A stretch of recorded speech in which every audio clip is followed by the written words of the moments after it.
Hey guys, I'm Mike Manzo from Atlantic Physical Therapy Center. Today we're going to be talking a little bit about pain.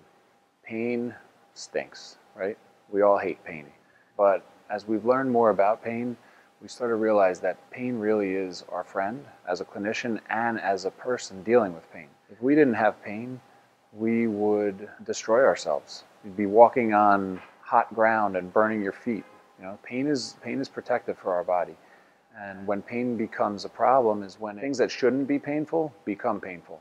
And then the brain starts to figure out strategies of how we should move to not feel pain. And the more that we start to do that, the body starts to learn different strategies to get from one place to another or to move their arm in the least painful way. But then as the brain starts to learn that movement strategy, then it starts to become the way we move. Then that starts to become a problem. When the body senses pain, it's going to get fearful, and the brain is going to cause reactions that make us draw away from whatever is painful, right? If I step on a tack, my body's going to pull away from that. Okay, there's going to be a very predictable response to that. So whether pain comes because of being hit by something or spraining your ankle or having a major surgery, the body has very predictable responses. There's tissue damage that occurs, and the brain's going to enact this whole host of responses because of that pain. So if you're having a knee replacement, for example, the cutting open of your knee and all of the work that's done in there, the body doesn't know that that is to help you. The body views that as a major injury, probably for most people, the biggest injury they've ever had. The body's going to swell because of that. It's going to send a lot of blood flow to the area to try and help that area. With that comes a lot of pain. If you sit still and you put it in a really comfortable position, it feels better. And so people tend to gravitate towards those positions. But then the brain starts to get very used to those positions and the tissues start to get really tight. And then any movement out of those positions becomes very painful. We need to train the body exactly what it needs to do for us, and we need to show it what normal is. Movement really does help with pain. There's different receptors throughout our whole body. And it's kind of like if I hit my thumb with a hammer, if I just sat there and looked at it, it's going to really hurt. That's not going to be my typical response. I'm going to probably shake my hand, grab it, squeeze it to light up different receptors, which will kind of distract the brain from feeling the pain. When I have a joint replacement, the tendency is to just stiffen up and not want to move it.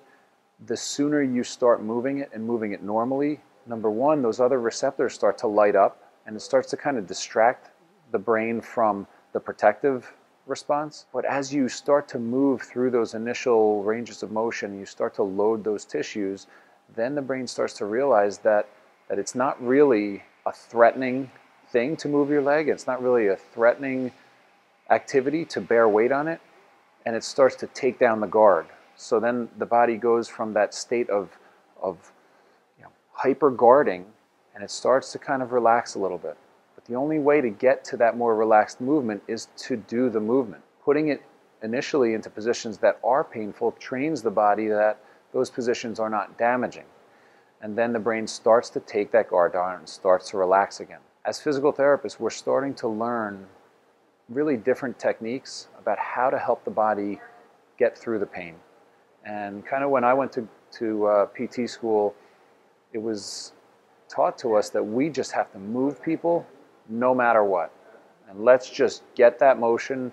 And, people are biting towels and it never really resonated well with us.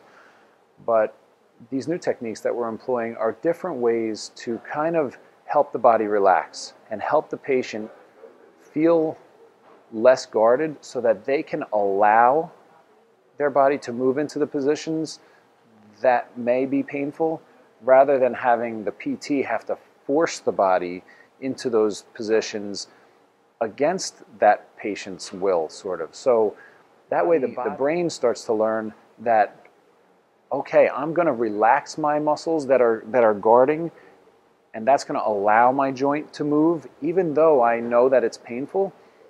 That's much more valuable input into that person's system rather than me pushing that joint somewhere and them fighting, and I might win that tug-of-war, but at the cost of the person learning how to not go to that position or that range of motion. So there's all these different techniques that we now employ to try and get at it a different way.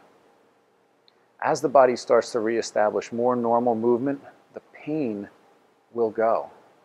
And it's a tough thing when you're dealing with a joint replacement, because you have to expect that pain is coming, because the tissue damage that occurs with surgery, the body should have a painful reaction to that, because it's really, pain is about survival in our body.